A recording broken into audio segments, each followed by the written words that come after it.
1883. The New Mexico Territory was a place of hard edges and fading light.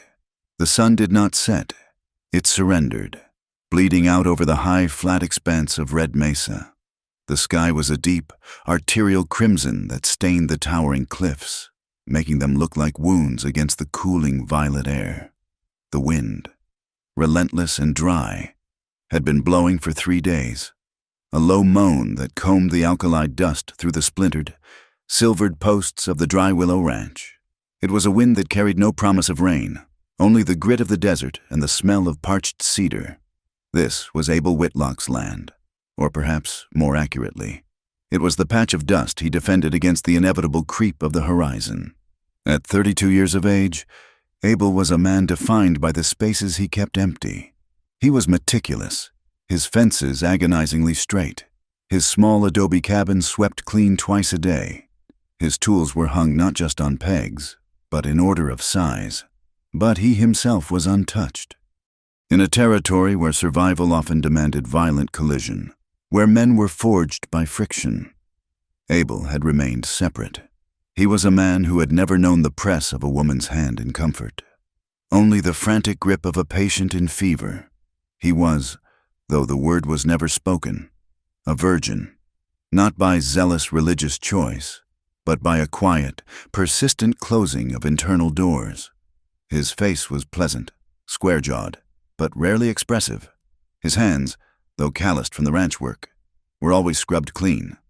He often found his mind drifting, pulled back east by the silence, especially when the silence of the high desert grew too loud.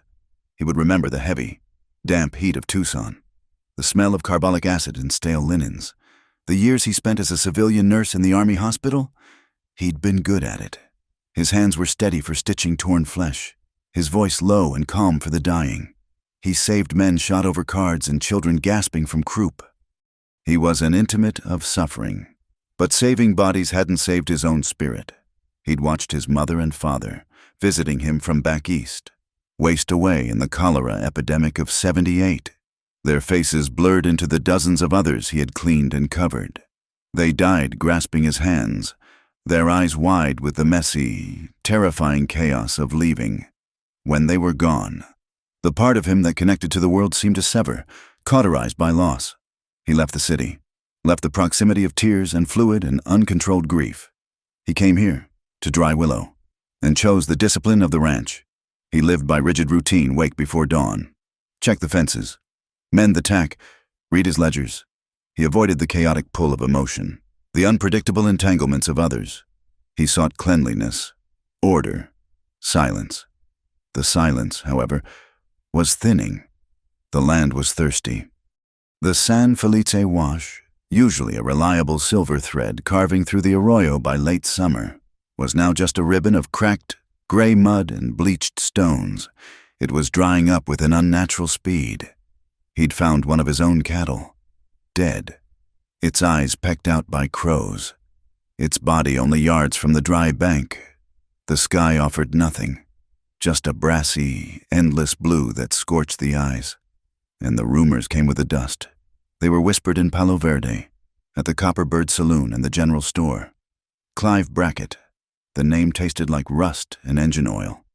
Brackett was pushing his railroad line through, a black iron spine meant to connect the silver mines at Oro Grande to the main line.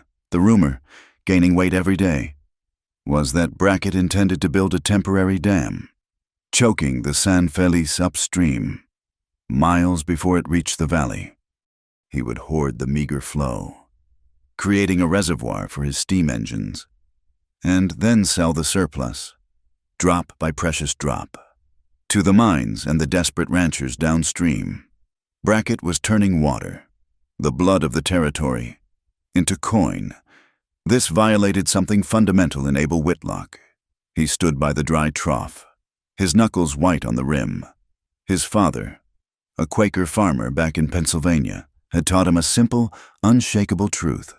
You cannot own the rain. You cannot possess the river. You can only steward it. It belongs to the land, and to everything that lives on it. To choke it was a sin against creation, but Abel was not a man for confrontation. He didn't ride into town with a shotgun, demanding justice. He was a man of observation. For 6 weeks, he had been rising at 3 in the morning, long before the sun burned the coolness from the air. He would ride the 5 miles to the wash, to a narrow point marked by 3 sycamores, and he would measure. He noted the water level against a notch he'd carved, the speed of the current, the dampness of the banks. He recorded it all in a small, leather-bound ledger. He charted the decline, correlating it with the faint sounds of blasting he heard echoing from up canyon. This notebook was his only weapon, a quiet, meticulous catalog of the theft. He kept it hidden, wrapped in oilcloth, tucked behind a loose stone in the foundation of his granary, safe from prying eyes and the sudden, suspicious fires that sometimes plagued the frontier. The night brought the change. The heat of the day hadn't broken. It just sat, heavy and oppressive, a blanket smothering the land. Abel was in his small cabin, the door open to the blackness, cleaning the glass chimney of a kerosene lamp. His own breathing seemed too loud. That's when he heard it. It wasn't a loud noise. It was the wrong noise. A hoof shifting on gravel, not the familiar shod step of his own mare. The soft, whistling snort of a horse trying to catch a scent. Then, the creak of the barn door hinge, a sound he kept oiled, but which was now burdened by a slow, heavy weight. He didn't freeze. His time in Tucson had burned the panic out of him. He moved with the economic grace of a surgeon. He set the lamp glass down on the pine table without a sound. His hand went to the caplock rifle resting on the wall pegs. It was an older gun, a surplus muzzle loader, but meticulously maintained. He checked the percussion cap. His heart wasn't racing with fear. It was beating with the steady, dull rhythm of necessity. Thieves in a drought weren't after money. They were after water, grain, or livestock. They were desperate, and desperate men were predictable. He slid from his cabin, his boots silent in the thick dust. He kept to the shadows, the cabin wall at his back. The moon was just a sliver, offering little light, casting long, distorted shadows from the fence posts. The barn door was cracked open, a line of darkness deeper than the night. He heard a low murmur, a language he didn't recognize, soft and guttural, like dry leaves skittering. He moved to the side of the door, pressing his back against the rough adobe. He could smell them now, the sharp tang of horse sweat, the bitterness of sage, and something else, the faint, copper scent of old blood. He held the rifle low, pointed at the ground. He wasn't a killer. He was a protector. "Step out," he said, his voice clear, not loud, but carrying. "Show your hands, slowly." The murmuring stopped instantly. There was a sharp intake of breath, then a shuffling, a heavy sigh that seemed to carry the weight of miles.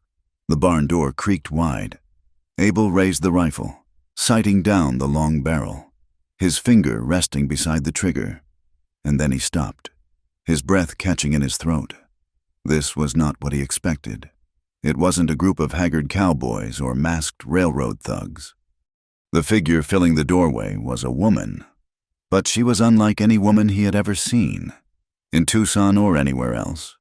She was impossibly tall, her head nearly brushing the top of the 7-foot doorframe. The scant moonlight caught the planes of her face, a face carved from the mesa itself, broad cheekbones, a strong, straight nose, a jaw that spoke of endurance. Her skin was weathered to a deep copper, her hair black and thick, pulled back in a simple tie. Her shoulders were wide, powerful, sculpted by a life of heavy burdens. This was Ayana Nantan. She was not alone. She was half carrying, half supporting a small, ancient woman, whose body was frail as a dry corn husk. The old woman, Tesha, was barely conscious, her head lolling, her breath a shallow, wet rattle in the silence. Behind them, a younger girl, Nalia, perhaps 16 or 17, clutched a bundle of dried herbs to her chest, her eyes wide and black in the gloom, reflecting the sliver of moon. Their horses, 2 thin mustangs, stood behind them, their heads hung low, lathered in sweat and trembling. Abel's gaze, the trained diagnostic eye of a nurse, swept over them. He saw the cracked lips, the dust caked in their hair, the sunken hollows beneath their eyes, and he saw the marks on the tall woman's wrists. They were dark, raw circles of abraded skin, angry and weeping. Rope burns. They were the precise, brutal signature of the railroad crews, who used labor bonds to keep their indentured Apache workers from fleeing the blasting sites. This woman was an escapee. Abel looked from the raw wrists to her face. He expected to see desperation, fear, or the feral anger of a cornered animal. He saw none of it. Her eyes met his, and her gaze was absolutely level, entirely steady. It was not the look of someone begging. It was not the look of someone defeated. It was the look of someone stating a fact, of someone who had weighed her options and chosen this one. There was no weakness in her, only a profound, exhausted stillness. She spoke. Her voice was low, rough, like stones shifting in a dry riverbed. Her English was stiff, learned by necessity, each word placed carefully. "We need water," she said, the words precise. "And salt, for her." She nodded toward the old woman, who coughed, a terrible, tearing sound. "We will trade." She gestured to Nalia. "Hides, medicine for the lung fever." Abel stood there for a long second. The heavy rifle suddenly felt foolish, obscene, in his hands. The entire framework of his disciplined life, the avoidance of mess, the sterile order, the emotional distance seemed to fracture. Ayana Nantan was the outside world, in all its pain and grit, pressing in, demanding entry. A tiny spark, something he hadn't felt since before his parents' sickness, crackled in his chest. It wasn't desire. He didn't even have a name for it. It was compassion, raw and unwelcome. It was the old, buried instinct of the nurse rising up through the isolation of the rancher. He lowered the rifle completely, resting the stock on the ground. He maintained his distance, his caution a habit too deep to break, but he gave a short, stiff nod. "Bring her inside," Abel said, his voice sounding strange to his own ears, rough from disuse. He turned and walked back to his cabin, leaving the door open. He didn't wait to see if they followed. He knew they would. Inside the small, clean room, he stoked the embers in the small stove, threw on a piece of mesquite, and filled the kettle from his precious, dwindling water barrel. He pulled a wooden chair, the only other chair besides his own, near the warmth. When Ayana entered, she had to duck to get through his doorway. She had the old woman cradled in her arms as if she weighed nothing. Nalia slipped in behind, a shadow at her heels, her eyes darting to the corners of the room, to the shelves of tins, to the clean floor. Abel gestured to the chair. "Put her there." He placed the kettle on the stove. He took his rifle and deliberately, slowly, set it back on its pegs above the mantel. The gesture was clear. He was not a threat, but he was not yet a friend. He was a man watching, waiting, his clean, orderly world now irreversibly, terrifyingly breached. The cabin was small, built for one man and his thoughts. Now, it was crowded with the presence of these three women, thick with their exhaustion and the faint, metallic smell of old fear. The kettle on the stove began to hiss, then rattle, a thin scream of steam cutting the oppressive silence. Nalia, the younger one, moved immediately, her fear giving way to purpose. She took the bundle of herbs she'd carried and began to separate them on the floor near the hearth. Her movements were quick, precise. She found a tin cup on Abel's shelf, glanced at him for permission. He nodded, and she began to steep a handful of dried, fibrous yucca root in the hot water. The old woman, Tesha, was shivering in the chair, her eyes closed, her breath still a shallow, painful rasp. Nalia brought the cup to her lips, murmuring in their language, a sound like soft running water, coaxing the warm liquid past her grandmother's dry lips. Abel stood by the table, feeling useless, an intruder in his own home. Ayana had not sat. She stood near the center of the room, her presence dominating the space, forcing the very shadows to rearrange themselves around her. She watched him, her gaze not accusatory, but deeply analytical. She was measuring him, just as he measured his water. After a long moment, she reached into a small pouch at her belt. She pulled out a broken thing and placed it on his clean-scrubbed pine table. It was the fletched end of an arrow. It was not Apache. The shaft was machine-turned, painted a dull, industrial red.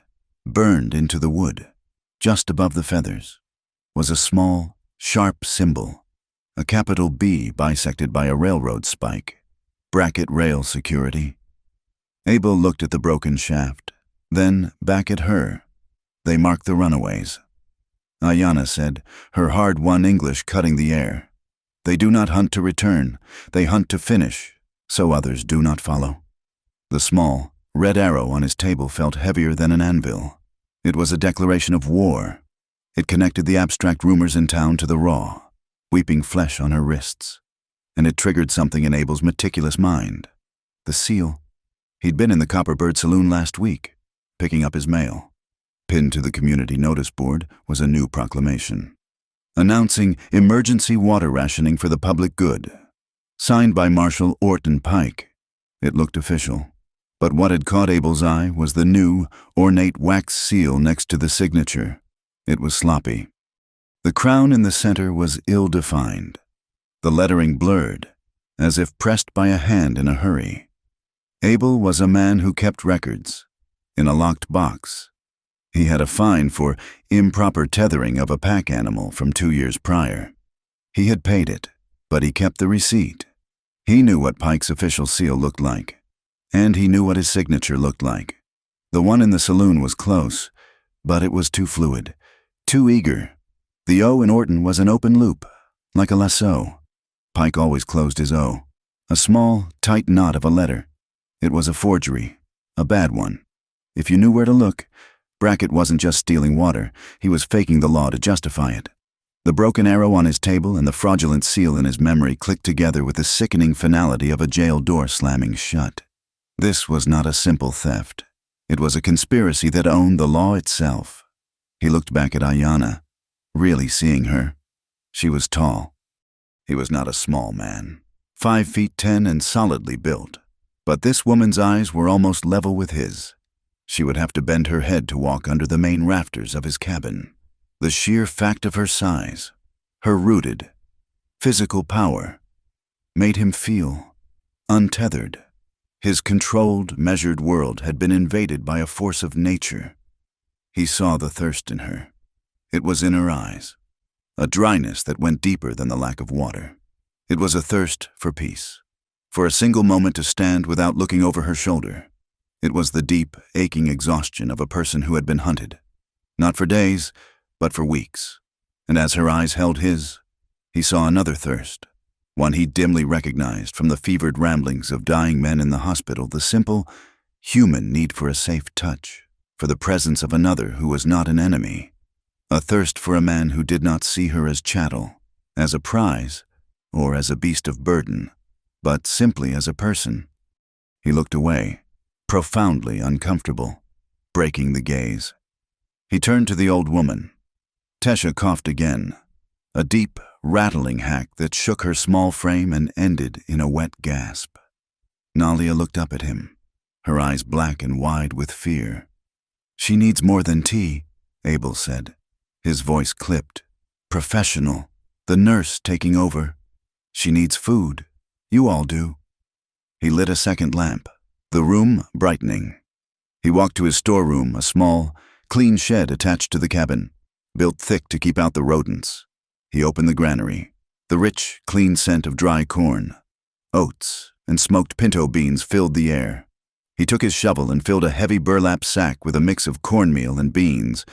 He added a twist of saltpaper and a thick slab of cured bacon he'd been saving. He brought the heavy sack back into the cabin and set it on the floor near Nalia. "It is not much," he said, "but it is dense." Nalia looked at the sack, then at Ayanna, confused. Ayanna stared at the sack, then at Abel. Her face, which had been a mask of stoic endurance, softened for just an instant. A flicker of profound, weary confusion crossed her features. She looked at the grain, then at his hands, then back to his face. She was waiting for the other shoe to drop, for the demand. "What is the price?" she asked. her voice low, suspicious. Abel shook his head.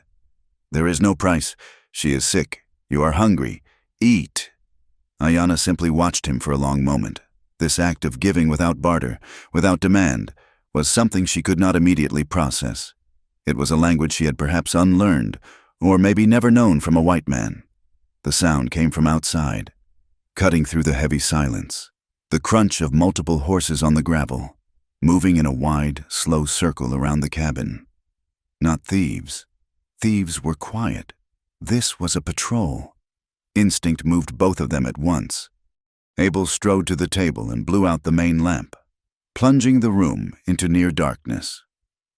Save for the low, orange glow of the stove, he moved to the single window, pulling the thick canvas shade down, securing it at the bottom.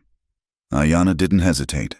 She moved to the cabin door, pressing her back against the wall beside it. Her hand went to her belt and slid a long, wicked-looking knife from its sheath. It was not steel, it was bone, sharpened to a lethal, milky white edge. She stood poised, her weight on the balls of her feet, a silent, deadly guardian ready to defend her family. The horses stopped just outside the fence. 3 of them. "Ho! The house!" A man's voice, rough and impatient. "Whitlock, you in there!" Abel held up a hand to Ayanna, a silent wait. He smoothed his shirt, composing his features into a mask of weary annoyance. He walked to the door, but did not open it. "Who is it?" he called out, his voice pitched to sound sleepy, annoyed. "Railroad security. Marshal Pike's orders. We're checking all the ranches tween here and the wash. Seen any strays?" Abel recognized the voice. A man named Jessup, a brute with a badge who spent more time in the saloon than on patrol. "Strays," Abel called back. "At this hour I'm busy. Got a heifer calving in the barn. She's having a hard time of it." He deliberately unlatched the door, but only opened it a crack, his body blocking the view of the interior. The night air was cold. He saw the silhouettes of the 3 men on horseback, their rifles held across their saddles. "We need to check your barn." "Whitlock, orders," Jessup said, leaning forward in his saddle. Abel let out an exasperated sigh, loud enough for them to hear. "Check it for what the calf's half in, half out. You going to help me pull it unless your strays are hiding inside my cow? You're just spooking her. You can smell the afterbirth from here." Abel had been mending harness in the barn earlier. The smell of damp hay and leather treatment was strong. He prayed it was enough. One of the other riders shifted. "He's right. Jessup, smells like a birthing pen." From the back of the barn, a small, clear tink-tink-tink sounded. Abel's heart leaped. Nalia. She had slipped out the back window of the storeroom and into the barn while he was talking.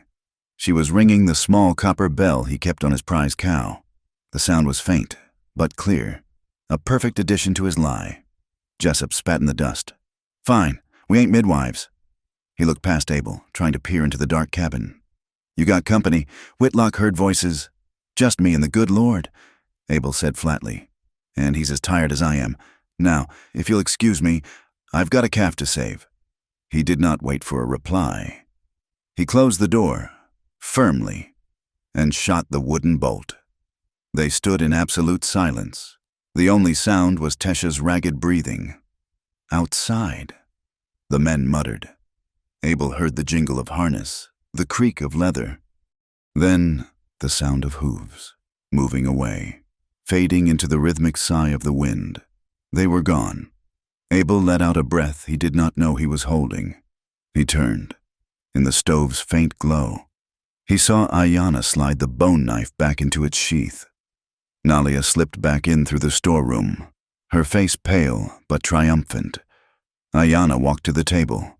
She looked at him, and for the first time, her eyes were not measuring him. They were acknowledging him. She dipped her head, a short, formal bow. It was a gesture of profound respect, a thanks deeper than any words. Abel just nodded, his throat too tight to speak. He turned to light the lamp again, and his hand brushed against a piece of tack he'd brought inside to repair. It was a heavy leather saddle strap, its main loop torn through. He had planned to fix it tomorrow. Ayanna picked it up. She examined the tear. Then she sat on the floor by the stove, took a small coil of sinew thread and a bone awl from her pouch, and began to sew. Her large, powerful hands moved with incredible delicacy and speed. She did not punch new holes. She found the original stitching, her fingers sensitive and sure in the dim light. She wove the sinew in a tight, crosshatch pattern that was stronger than the original.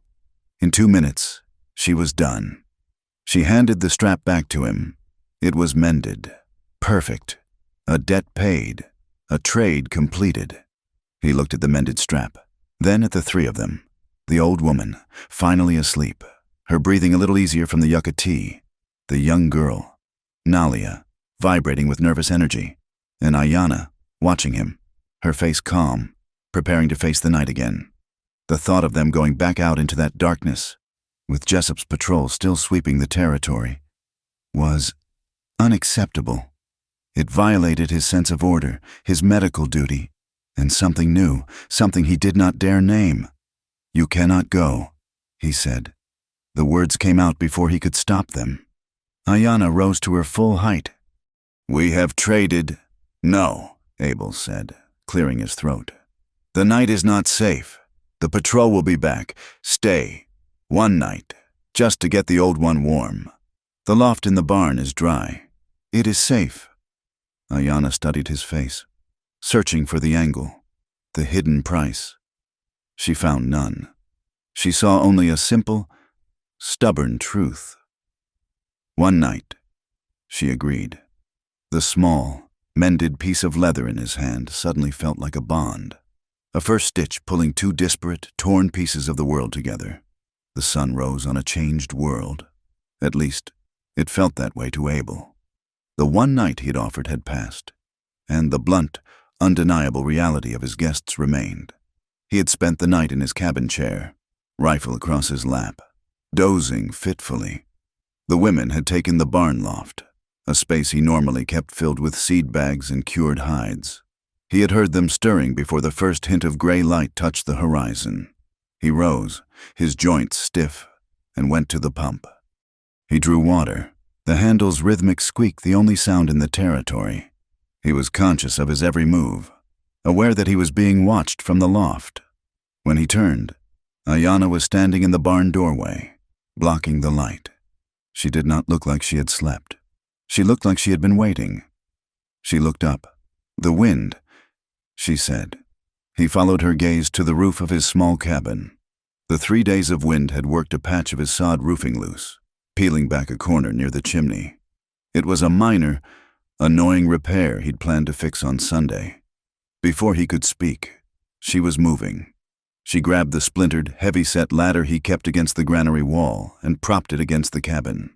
She moved with an economy of motion he admired, every step certain. "Wait," he called out, jogging to his workshop. He was a man of tools. This was his domain. "You'll need the hammer and roofing nails." He returned, holding them out to her, the familiar weight of the hammer comforting in his hand. Ayanna was already halfway up the ladder. She paused and looked down at him. The morning light caught her face, and for the first time, he saw the faint trace of amusement in her eyes. It was a smile that lived entirely in her gaze, leaving her mouth untouched.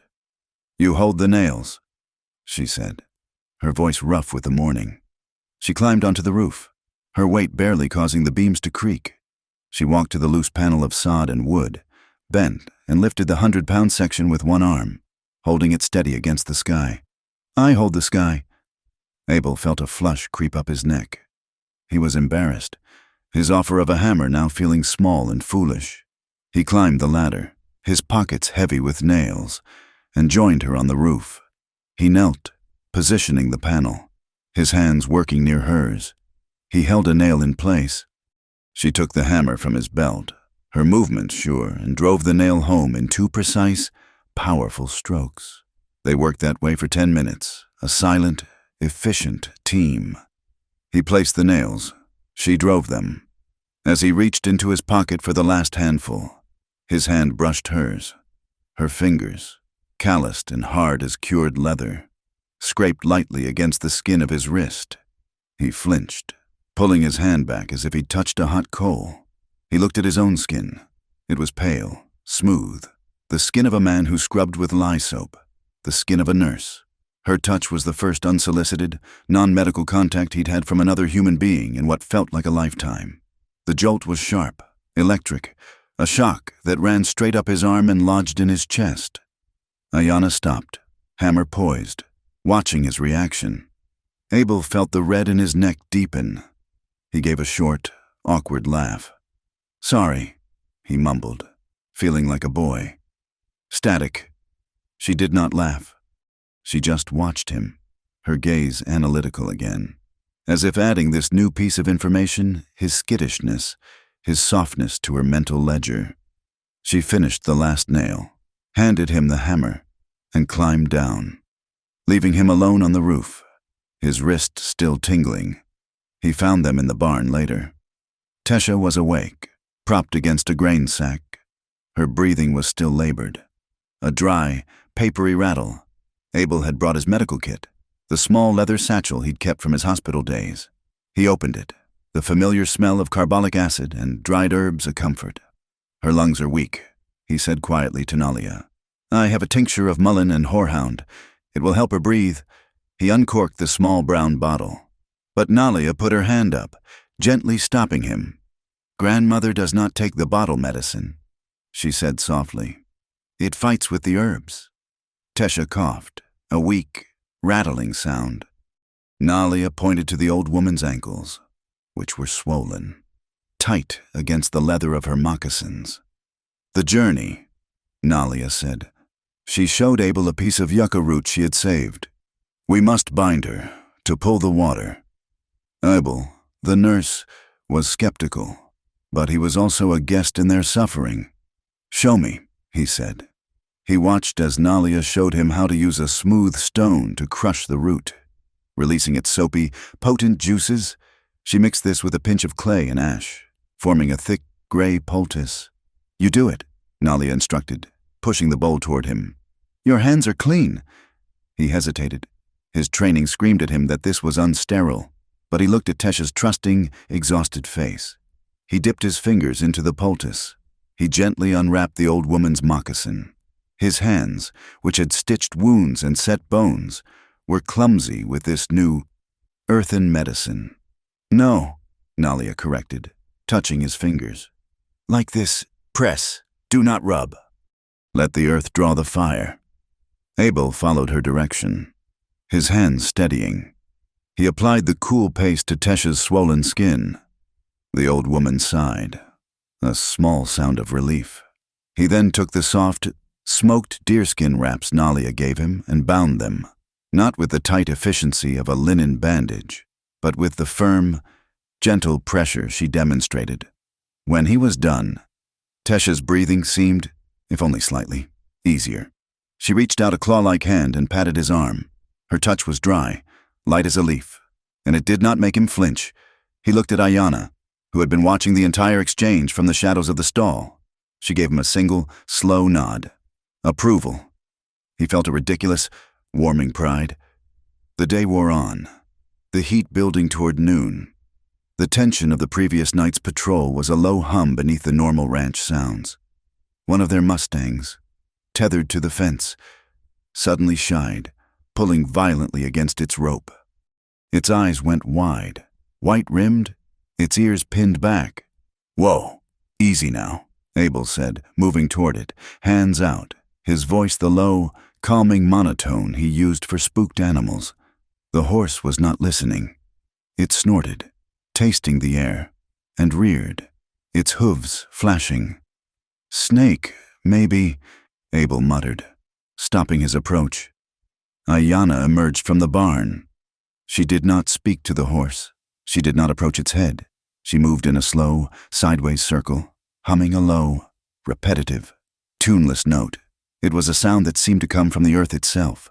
The horse stopped rearing, its muscles still trembling, watching her. She came to stand by its flank. She placed her large hand flat on its side, over the thundering ribs. Then, She did something that stunned Abel into stillness. She pressed her ear against the horse's chest. She just stood there, her eyes closed, her cheek pressed to the animal's sweaty hide, her black hair mixing with its dusty mane. She breathed in, slowly, and breathed out, matching the horse's rhythm. The Mustang's trembling slowed, its ears unpinned. It let out a long, shuddering snort. After a full minute, Ayanna stroked its neck once and stepped away. The horse was calm, its panic broken. Abel watched, his mouth dry. He was transfixed by the intimacy of the gesture, the simple, profound act of listening. And in that moment, a hot, sharp, and utterly unfamiliar emotion twisted in his stomach. It was jealousy. The realization was so absurd, so foreign, that he almost laughed. He, Abel Whitlock, was jealous of a horse. He was jealous of the animal's panic because it had earned her touch. He was jealous of its fear because it had earned her peace. He wanted, with a sudden, aching desperation, to feel that same hand pressed against his own chest, to have her listen to the frantic, unspoken rhythm of his own tightly bound heart. That evening, the unspoken one night had stretched into a second. A tacit agreement had been made to travel in this drought. With patrols on the move, was suicide. Tesha and Nalia were asleep in the loft, the grandmother's breathing already quieter, the poultice working. Abel and Ayanna were alone in the cabin. The silence was different now. It was not empty. It was full, charged with the small intimacies of the day, the roof repair, the bandaging, the calming of the horse. He was polishing a piece of harness steel, the repetitive motion a comfort. She was sharpening her bone knife, her movements economical, hypnotic. She finished, testing the edge with her thumb. She slid it into its sheath. She stood. Abel stopped polishing. The air in the small cabin suddenly felt thin, hard to draw. She looked at him, her gaze direct, unwavering. She took one step, then another, closing the space between them by half. She stopped, 3 feet from him. She was not threatening. She was not demanding. Her eyes, dark and deep, were asking a question. May I, his heart, the one he envied the horse for, began to hammer against his ribs. A frantic bird in a small cage. His throat was tight. He could only manage a single, short nod. Yes, he whispered. The word was a puff of air, gone as soon as it was spoken. It was all she needed. She stepped forward, filling his vision. Her hand, the one that had held the sky, came up and settled on his shoulder.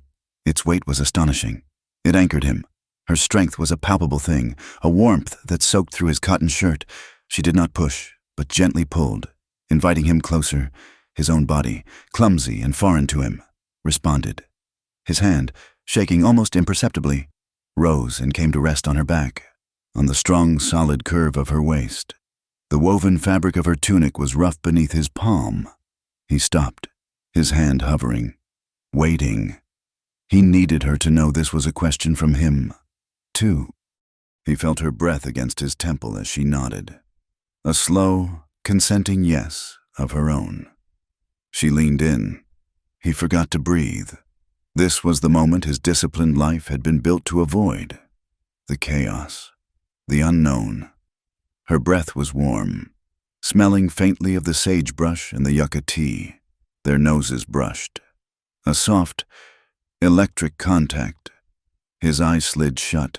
Then, her lips touched his. It was not the bruising, desperate kiss of the Penny Dreadful novels. It was a landing. It was warmth, and it was softness. Her lips were dry from the desert air, but impossibly soft, yielding and firm all at once. It was just pressure, a simple, profound connection. A tremor started deep in his chest, vibrating up into his throat. He realized it was his own heart, a rising, painful, joyful expansion that he thought might crack his ribs. He let out a long, shuddering breath, a lifetime of guarded tension releasing all at once. His arm, of its own volition, tightened around her, pulling her against him. Her other arm came around his neck, her fingers tangling in his hair. They were holding each other. He was enveloped in her, in her scent, in her impossible strength. She led him, not forcing, but guiding, a half-step back, toward the thick sheepskin rug he kept by the hearth. They sank to their knees, then onto their sides, never breaking the kiss. The kiss deepened, but it remained a simple, pure language of lips and breath. His hand moved from her back up to her hair, his fingers exploring the thick, coarse, wonderful texture. Her hand stroked his back, a slow, calming circle. Over the fabric of his shirt, he could feel the heat of her skin, the solid muscle, right through the cloth. He whispered her name. Ayana.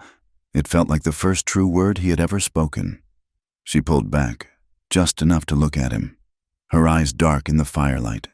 She whispered his, Abel. It was not a question. It was an answer. They did not go further.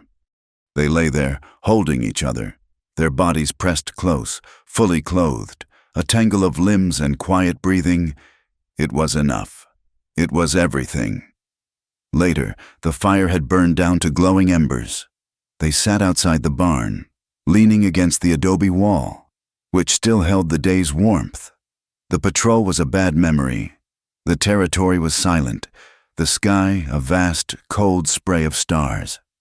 Ayana spoke first, her voice a low murmur, directed at the darkness. In my land, a person is not a thing to be owned. We cannot be held, like a stone or a horse. She looked up at the band of the Milky Way. I belong to no one. I belong only to the words that are spoken, only to the promises that are made. Abel looked at her profile, at the strong, proud line of her jaw set against the starlight. He understood. This was not about possession. This was not about claims. It was about truth. I keep my word, he said, his voice steady, his heart, for the first time in his life, calm. The kiss had changed the air he breathed. When Abel rode into Palo Verde the next morning, the sun felt hotter, the dust sharper. He was no longer just a man of meticulous records. He was a man who had held Ayana Nantan and felt the slow, steady beat of her heart against his. The small, oilcloth-wrapped ledger tucked in his saddlebag was not just a record of water theft. It was a weapon, and he was finally ready to use it. He was doing this for his ranch, for the valley. But a fierce, protective part of him knew he was doing it for her. He dismounted, tying his mare to the hitching post outside the Palo Verde courthouse. The building was the only two-story adobe in town. Its facade meant to look imposing, but the paint was already peeling in the heat.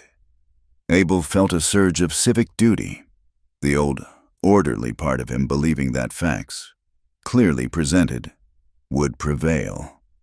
He did not even make it to the door. Marshal Orton Pike stepped out from the shade of the overhang, blocking his path. Pike was a large, soft man, his belly straining the buttons of a once-white shirt. He smelled of stale whiskey and sweat, and his tin star was pinned crooked. "Morning, Whitlock," Pike boomed, his voice falsely jovial. "Seems an odd time for a rancher to be in town. Should be counting your cows." "Marshal," Abel said, nodding curtly. He held the ledger firmly. "I'm here to file a complaint, and to present evidence to Judge Barclay. It's about the San Felice wash." Pike's eyes, small and piggy, narrowed. They flicked down to the ledger in Abel's hand. "Evidence. What's a dirt scrabble like you know about evidence?" "I know how to measure," Abel said, his voice flat and cold. "I've kept a log for 6 weeks. The water level is dropping at a rate that isn't natural. It corresponds exactly with Brackett's blasting schedule upstream. He's choking the river, Marshal, and he's doing it illegally." Pike chuckled, a low, wet sound. "Illegally. Now that's a strong word. Whitlock, Mr. Brackett is operating under a territorial charter. He's bringing progress. Progress needs water. You're just one man. The needs of the territory come first. That's why I need to see the judge," Abel insisted, trying to step around the larger man. Pike put a heavy hand on Abel's chest, stopping him. The jovial mask was gone. "The judge is indisposed. He's reviewing briefs all day. He left strict orders not to be disturbed." "Then I'll wait," Abel said, stubborn. No, Pike said, his voice dropping. You won't. You're causing a disturbance. Whitlock, talking about the water drying up. That's the kind of talk that starts a panic. And I can't have panic. It's bad for the public good. Pike's hand shot out. Not for Abel's gun, but for the ledger. He snatched it from Abel's grip before Abel could react. What's this, your little book of numbers? That's private property. Abel snapped, lunging for it. Pike held it high, out of his reach. Not anymore. This here is now official business. I'm confiscating it. For the public good. To prevent civil unrest. He tucked the ledger into his own coat pocket, patting it. Now, I suggest you get on your horse and ride back to that dusty ranch of yours.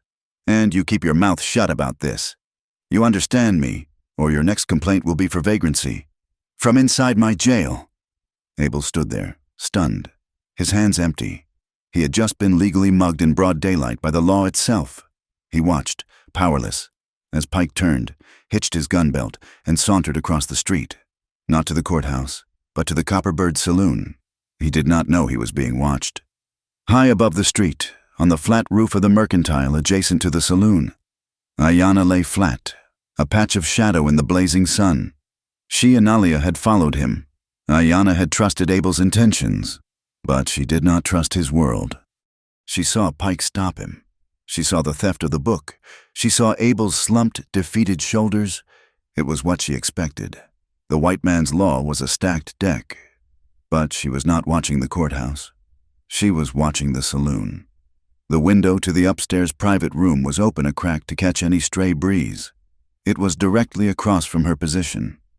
Nalia was in the alley below, mending a strap on her moccasin, pretending to be invisible. Through the window, Ayanna could hear the clink of thick whiskey glasses and the low, confident rumble of men who owned the world. Pike entered the saloon, and a minute later, he appeared in the upstairs room. He's clean, they heard Pike say. Handled it, Mr. Brackett. The little farmer won't be a problem. Clive Brackett's voice was smooth, educated, and cold as a high country winter. Good. You did not have to hurt him. I trust mess is bad for investors. Nah, just scared him. Took his little diary. A laugh. Then another voice, this one with a sharp, nasal Boston accent. Then the deal is concluded. Nevada Consolidated Mining appreciates your discretion. Brackett, your railroad secures the route, and we get exclusive rights to the water you discover. It's a beautiful arrangement. Brackett said. A match scraped. A cigar was lit. The dam upstream is a lovely piece of theater. It starves the valley, makes them desperate. They'll all sign contracts for triple the price. But gentlemen, the San Felice is just the appetizer. Ayanna went rigid. The real prize, Brackett continued, is the spring. The one the army maps missed. The one my engineer found. In the alley below. Nalia looked up. An engineer, dressed in a smart city suit, stepped out onto the small balcony from the room to smoke his cigar. He was wearing a bright silk neckerchief, patterned in reds and yellows. Nalia's breath caught in her throat. That hollow, Brackett's voice drifted out. Echo Grotto, they call it. The spring there is deep, clean, and entirely untapped. Once the dam is done, it will be the only reliable water in 50 miles, and we, gentlemen, will own it. What about the squatters? The Boston man asked. The Apache. Pike's department, Brackett said dismissively. He's posting eviction notices tomorrow. Health code violation, illegal trespass. They'll be cleared out by Tuesday, if they resist. Well, Pike's men are authorized to use necessary force. When the dam is finished, this whole valley will pay me to breathe. In the alley, Nalia was not listening to the words. She was staring, horrified, at the neckerchief. It was not a random pattern. It was a precise, symbolic rendering of the winding path, a design sacred to her people. It was not just a design. It was a map, a story map passed down through generations of her grandmothers, showing the secret ways into the canyons, and this man was wearing it. Stolen, simplified, and turned into a cheap, fashionable accessory. They had not just found the grotto, they had stolen their heritage to do it. Abel was standing by his horse, his mind racing. He had failed. He had lost the proof. He was back where he started. Only worse now they knew he was watching. He needed a new plan. He had lost the ledger, but he still had his memory. The signature. The fake seal on the water proclamation. He could not prove the water theft without the book, but he could prove the lawman was a fraud. He needed proof, and he needed an ally. He untied his horse, but he did not ride home. He rode to the edge of town, to the old, crumbling San Xavier mission. Its bell tower was silent, its white adobe walls stained with time. Father Lorenzo was there, tending a small, defiant garden of chili peppers and herbs in the dry mission soil. Lorenzo was an old man, originally from Sonora, his skin the color of tanned leather, his eyes dark and patient. He had seen empires rise and fall in this desert. He looked up as Abel approached, wiping his hands on his dusty cassock. "Abel," he said, his voice quiet, "you look like a man who has seen a ghost, or perhaps just seen the marshal. Worse, Father, I've seen the law break the law." Inside the cool, dark chapel, lit by a single bank of candles, Abel explained everything. The rumor of the dam, the patrol at his ranch, the stolen ledger, and finally, the proclamation at the saloon, with a fake signature of Orton Pike. "He is a puppet," Lorenzo said, sitting on the simple wooden pew. "A hollow man moved by Brackett's money, but a forgery. That is a sin with a paper trail. How can you prove it? I need a true signature." Abel said, "Something official, from before Brackett came. Something Pike signed when he was still just a lazy marshal. Not a criminal. The church. The church keeps records. Does it not? Land deeds tithe receipts." Lorenzo's eyes lit with a keen intelligence. He nodded. "The world may forget, Abel, but the church remembers. We record every baptism, every marriage, every burial, and every piece of land deeded to God's service." He led Abel to a small room behind the altar. A heavy oak chest sat against the wall. Lorenzo unlocked it. Inside were stacks of vellum and paper, bound in ribbon. He searched for a minute, his fingers, stained with ink and soil, moving deftly. He pulled out a folded document. "Ah," he said. "From 4 years past, a dispute over the mission's grazing boundary with the Miller Ranch. Marshal Pike signed the settlement, validating the new line." He unrolled it, and there it was. Orton Pike. The O was a tight, angry little knot. The P was sharp, leaning backward. It was entirely different from the looping, careless signature on the proclamation. "This is it," Abel breathed. "This is the proof."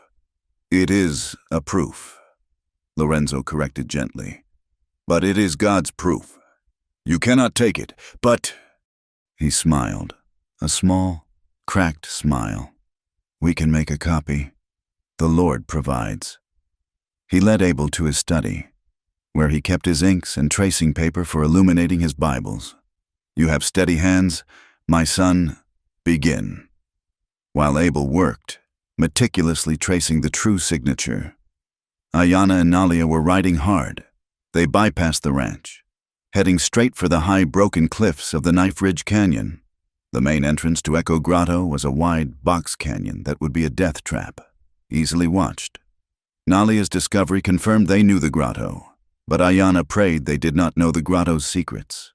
They rode with Tesha. The old woman had insisted on coming. Her strength returned with a fierce, cold anger. When Nalia had told her about the neckerchief, the old woman's eyes had burned. "They wear our soul on their necks," she whispered. "Now, we use our soul to defeat them."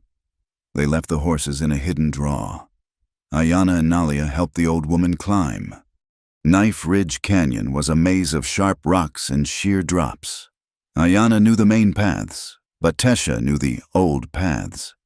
"They will watch the mouth of the grotto," Ayanna said, her voice a low murmur against the rock. "And the high trails, they watch for warriors," Tesha said, her breath short, but her will firm. "They do not watch for the mouse. They do not watch for the snake. We must find the snake hole." Ayana led them along a narrow ledge. They were searching for a legend, a story Tesha had told them as children. A back way, a path only the first people knew. "Here," Tesha said, stopping. She pointed not at a cave or a path, but at a seemingly solid wall of red rock, covered in a tumble of smaller boulders. Ayana looked confused. "Grandmother, there is nothing. It is a sheer wall." Tesha smiled. She leaned her frail body against the rock, closing her eyes. She put her hand, thin as a bird's claw, into a small crevice between two of the larger boulders, a crack so small Abel would have missed it entirely. She was silent for a full minute. Ayana and Nalia watched, not daring to breathe. "You feel it," Tesha whispered. Ayana knelt, placing her own hand where her grandmother's had been, and she felt it, a faint, impossible, steady stream of cold. It was air, cool, damp, smelling of deep earth and clean water. "It is the breath of the grotto," Tesha said, her voice filled with triumph. "The mountain is alive, and it has left us a door." Ayana looked at the jumble of rocks. It was not a wall. It was a collapsed entrance, a chimney. She put her shoulder to the largest boulder. It would be heavy, but she was Ayana Nantan. "I can move this," she said. They had their way in. The night of the new moon was an ocean of ink. The railroad camp, 5 miles up canyon from Abel's ranch, was an ugly, glowing wound in the darkness, a collection of canvas tents and raw lumber smelling of machine oil, stale coffee, and unwashed men. The plan was desperate, born from Abel's stolen trace and Ayana's grim knowledge of the land. They would not, could not, win a fair fight. They had to steal the truth. They moved as 4 shadows. Tesha, her small frame surprisingly strong, remained with the horses, hidden in a cleft of rock a half-mile distant. Her role was the anchor, the escape. Nalia, quick and silent as a fox, slipped ahead, her task to move along the camp's perimeter, marking the fastest, safest route of escape with small, overturned stones that would be invisible to anyone but them. That left Abel and Ayana. They were the spear tip. Their target was the largest tent, the one set apart on a slight rise, the one belonging to the engineer, the man Nalia had seen wearing their stolen history as a neckerchief. They moved low and fast, using the cover of stacked barrels and discarded equipment. The camp was loud. A drunken song burst from the mess tent, punctuated by a crash and a roar of laughter. It was the perfect cover. They reached the base of the small rise. The engineer's tent was just 30 yards away. Between them and the tent was a wide, oozing ditch of black mud. A water wagon must have leaked for hours, turning the alkali dust into a thick, greedy mire that smelled of sulfur and decay. It was at least 10 feet across. Abel stopped, his heart sinking. He looked at the mud, then at his stiff, heavy rancher's boots. He would sink to his knees. The sound of him pulling free would be like a cow being born, loud and wet. He would alert the entire camp. Ayana put a hand on his chest, stopping him. She looked at the mud, at the tent, and back at him. She was calculating. He saw the decision in her eyes before she acted. She didn't waste time with whispers. She simply crouched, her body coiling with power. She gestured to her back. Abel stared. "What? No, I can't." She cut him off with a sharp, "Shh." Her gaze was insistent. This was not a request. It was a tactical necessity. Defeated, and feeling profoundly foolish, Abel turned. She rose, settling him on her back in a low crouch, one arm under his legs, the other supporting his back, as if he were a sack of feed. Then she moved. She did not jump. She stepped into the mud, and her legs, powerful as pistons, drove her through it. She sank, but she did not stop. She moved with a steady, liquid force, the thick mud sucking and pulling at her, but she was stronger. She was halfway across when Abel, his face buried in her hair, which smelled of smoke and sage, whispered, his voice tight with embarrassment, "This is the first time I've been carried since I was a boy." He felt the muscles in her back bunch, a silent laugh, a tremor of amusement. When they reached the other side and she set him down on solid earth, she glanced at him in the darkness. Her teeth flashed in a rare, genuine smile. "You are light," she whispered, her breath warm, like a bundle of corn. There was no time for the heat he felt rising in his face. She pulled her bone knife and moved to the back of the tent. With a surgeon's precision, she slit a line in the canvas. From the ground up, 6 feet high, silent as a spider's thread, she held the flap open, and he slipped inside, followed by her. The air inside was thick, smelling of whiskey, expensive tobacco, and canvas. A single lantern, turned low, cast a weak, oily light. It was a mess of civilization. Blueprints were tacked to a folding table. A compass and calipers lay nearby. And there, draped over a field chair, was the bright silk neckerchief, the stolen map. Ayanna moved to the tent flap, a shadow against the canvas, her knife in hand. Listening. Abel went to the desk, his hands shaking. He shuffled papers, contracts, schematics for the dam, but not what he needed. His eyes darted around the tent. A cot, a trunk, a pair of fine city boots. He knelt by the cot. Tucked beneath it was a long, tooled leather tube, the kind used for carrying important documents. His heart hammered. He pulled it out, his fingers fumbling with the cap. He unrolled the contents on the cot. His breath caught. First, the silk neckerchief. It was just a copy. Here was the original. It was an old piece of hide, supple as cloth, its surface intricately embroidered with the bright, symbolic patterns Nalia had described. It was, without a doubt, a map. Beneath it was a sheaf of papers, water contract bracket rail and Nevada Consolidated Mining. It detailed the sale of water rights not to the valley, but to the mine, for a sum that made Abel feel dizzy. And beneath that, a small, simple ledger. Abel opened it. The page was dated 2 months prior. A list of entries. O.P. Security consultation, $50. O.P. Public notice dispersal, $20. O.P. Acquisition of supplies, $100. O.P. Orton Pike. It was a bribe book. Abel. Ayanna's voice was a low hiss. Hurry. Abel pulled the folded tracing paper and the stick of charcoal from his shirt pocket. His nurse's training took over, his hands suddenly steady. He couldn't take the originals. They would know immediately. He had to copy them. He worked with a frantic, focused energy, tracing the key lines of the contract, the signature, and the last, most damning page of the bribe ledger. The charcoal whispered against the thin paper. It was a terrible copy, a ghost of the original. But combined with Father Lorenzo's tracing, it would be enough. He finished, carefully re-rolled the originals, and slid the tube back under the cot, exactly as he had found it. He tucked his charcoal copies deep into his shirt. He looked at Ayanna and nodded.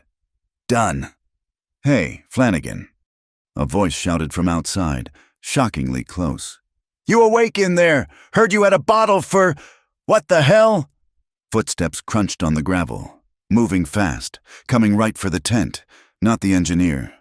A guard, returning early from his patrol. He was at the front flap. There was no time to use the slit in the back. They were trapped. Ayanna moved. She was not a woman. She was a force. She looked at the single thick pole in the center of the tent that held the entire structure aloft. She looked at Abel. Now, she whispered. She grabbed his arm in a vice-like grip. And at the same instant, she threw her entire weight against the center pole. The heavy wooden pole cracked, splintering from its base. The guard was just pulling the tent flap open as the entire world of heavy canvas, ropes, and gear collapsed inward on top of him.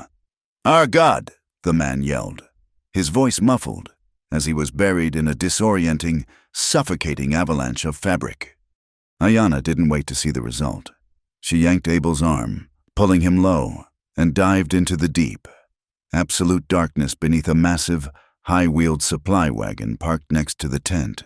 They lay flat on their stomachs, faces pressed into the alkali dust, breathing the smell of axle grease and old wood. Shouts erupted from all over the camp. What was that? The hell's wrong with Flanagan's tent? Get a lantern over here. Men were running, but they were running to the collapsed tent. They heard the muffled, furious swearing of the guards still trapped inside. "Get this!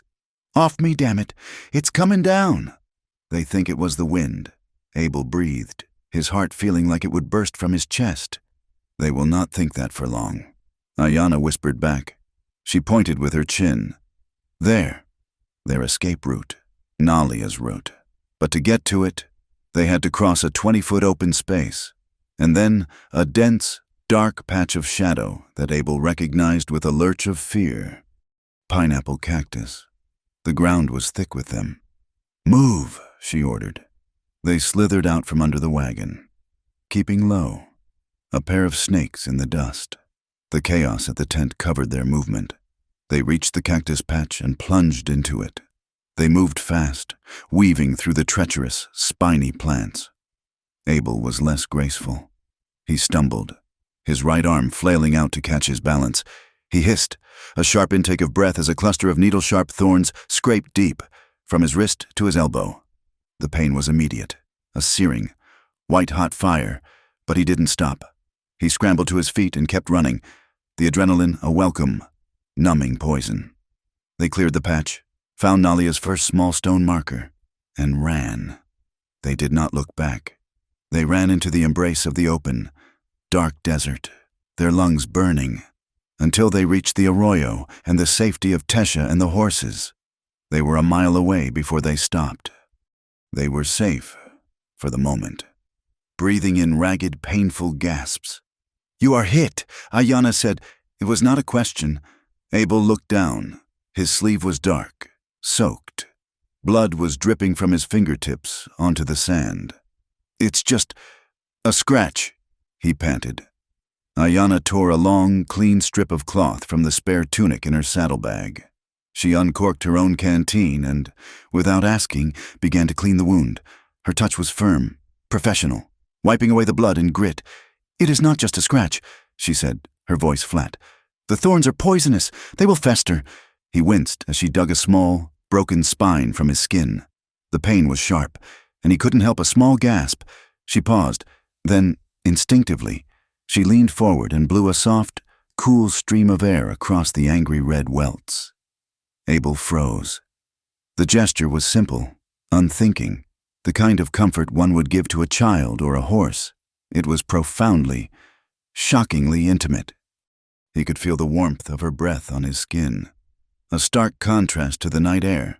A powerful, undeniable blush flooded his face, a heat that had nothing to do with the injury or the poison. Ayanna saw it. She stopped blowing, her eyes meeting his in the darkness. He saw a flicker of something. Confusion. No. Understanding. A small, private smile barely touched the corners of her mouth before she became serious again, her focus returning to the bandage, which she tied off with a firm, practiced knot. The silence that followed was charged. "We have the proof," Abel said, his voice rough, trying to reestablish the world. He touched his shirt, where the papers crackled. Ayanna nodded. She looked back toward the camp, now just a faint, angry glow on the horizon. "They will find our tracks. When the sun rises, they will hunt. We'll split up," Abel said. "Nalia and Tesha can take the mountain path. I'll ride south, lead them off. You can—" "No," Ayanna said. "We stay together until the ridge. Then, if we are separated, we must have a signal, one that the wind will carry." She put 2 fingers to her lips. She let out a long, pure whistling note, then another, then a third. It was followed by a single, sharp, short note. The sound was eerie, a perfect imitation of a bird's cry. "The swift," Nalia whispered from the darkness, her voice full of recognition.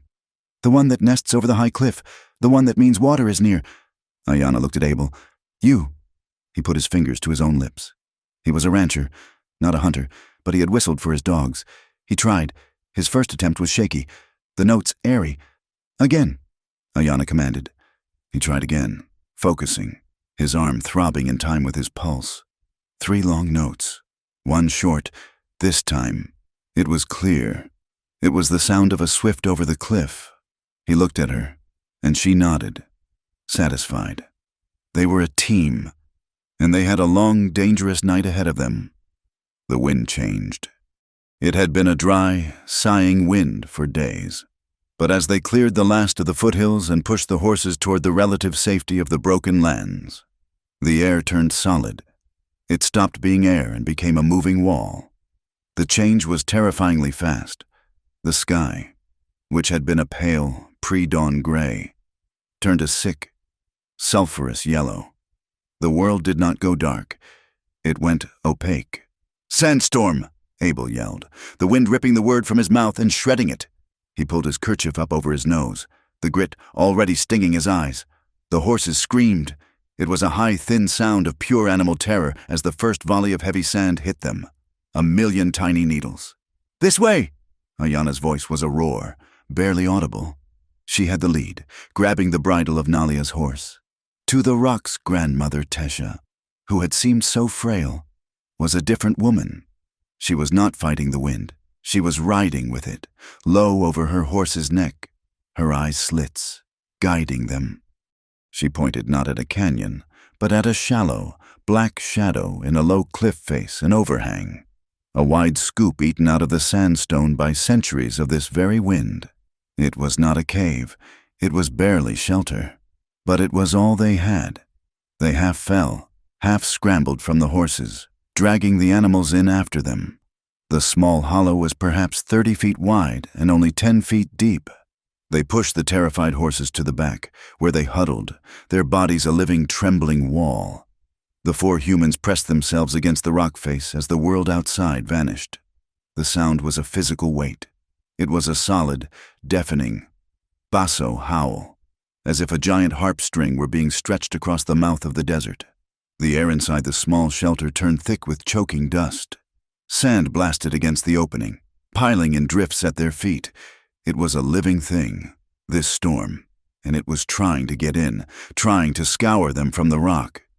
Abel pressed his back to the wall, his wounded arm a solid, throbbing column of fire. The poison from the thorns had set in, and a low fever was making him shiver despite the suffocating air. He was caked in grit, his mouth thick with it, his eyes burning. "Nalia, Tesha, here." Ayana was a commander. She unslung her bedroll, shaking it out. Against the horses, for warmth. Breathe through the cloth. She settled them, then turned to Abel. He was a mess. His face was pale under the layer of dust, his teeth chattering in a small, uncontrollable rhythm. He tried to wipe the grit from his eyes with his good hand, but his hand was shaking. Ayana moved to him, unstrapping her canteen. She wet the corner of her own blanket, a sacrifice of precious, life-giving water. "Be still," she said. Her voice was quiet, but it cut through the orchestral roar of the wind. He flinched when she touched him, the old habit of his isolation.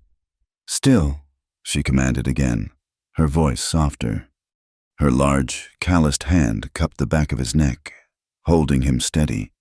With the other, she began to gently, methodically wipe the stinging sand from his face. She cleaned his eyelids, his cheeks, the dry, cracked corners of his mouth. Her touch was practical, the touch of a nurse, but it was also profoundly tender. He was burning. The fever made her cool. Damp cloth feel like salvation. He endured the touch for a long second, and then a shudder ran through him, a tremor that had nothing to do with the cold. He grabbed her hand, the one holding the cloth, and pressed it to his cheek. His eyes closed. "Ayana," he whispered, his voice cracking. She stopped. She was so close. He could feel the heat of her body, smell the sage and smoke in her hair. He felt utterly undone. His defenses scoured away, not by the storm, but by her. He started, not knowing what to say. He did not know how to ask. He was a man who had never asked for comfort in his life. He simply leaned, a slow, surrendering collapse, and rested his head against her shoulder. He expected her to stiffen, to push him away. Instead, her shoulder met his weight. It was solid. It was immovable. It was, he thought, what it must feel like to lean against the side of a mountain. He let out a long, ragged breath and just rested. She did not move for a long time. She let him lean, her body a bulwark against the wind and his own weakness. Nalia and Tesha were a few feet away, a huddled shape in the darkness, their backs turned, giving them a privacy that was more profound than any closed door. "You are afraid," Ayana stated, her voice a low vibration that he felt more than heard. "Yes," he whispered, his face pressed into the rough weave of her tunic. He was not sure what he was afraid of anymore. Bracket, the storm, the throbbing in his arm, or this overwhelming, terrifying wave of feeling for the woman holding him. "The storm will pass," she said. "I am not afraid of the storm," he said, his voice muffled. He pulled his head back, just enough to look at her. The air in the cave was thick with dust and shadow, but he could see the steady light in her eyes. "I am afraid of this." Her gaze did not waver. "Of me? Of this? I don't know what this is. I don't know how to be this." Ayana looked at him, her expression softening. She saw the nurse, the man of discipline, the man who had lived his life in clean, straight lines, now lost in a world of curves, chaos, and feeling. "It is two people in a cave," she said simply. "The world is trying to tear itself apart outside. Inside, we are still. There is no harm here. Abel—" She reached up, her fingers brushing the hair back from his forehead. Her touch was a question. He answered by leaning into her hand, his own good hand coming up to rest on her waist. He felt the solid, powerful muscle there, the sheer fact of her, and his fear dissolved, replaced by a deep, aching want that was so pure it hurt. "Is this—" he whispered, his thumb tracing the line of her hip through the cloth. "Is this all right?" "Yes," she breathed. The word was a confirmation, an invitation. He leaned in and kissed her. It was not the first kiss of discovery. This was a kiss of necessity. It was a kiss that said, "I am here. You are here. We are alive." His lips were dry, salty with sweat and grit, and so were hers. It was a kiss without artifice, a desperate, anchoring truth in the middle of the howling chaos. She pulled their shared blanket up over their shoulders, creating a small, warm tent of wool and shadow. The roar of the wind faded to a distant moan. All he could hear was her breathing. All he could smell was her skin. His hand moved from her waist, up her back, his fingers tracing the strong, sharp line of her shoulder blades, feeling the power in her, all of it held in check, all of it gentle, just for him. Her hands came up, tangling in his hair, holding his head as he kissed her, her other hand sliding down his back, pressing him closer. They were sitting, pressed against the rock, their bodies molded together, a fortress of two. The heat was immediate, a deep, radiating warmth that passed from her skin, through her tunic, through his shirt, and into his very bones.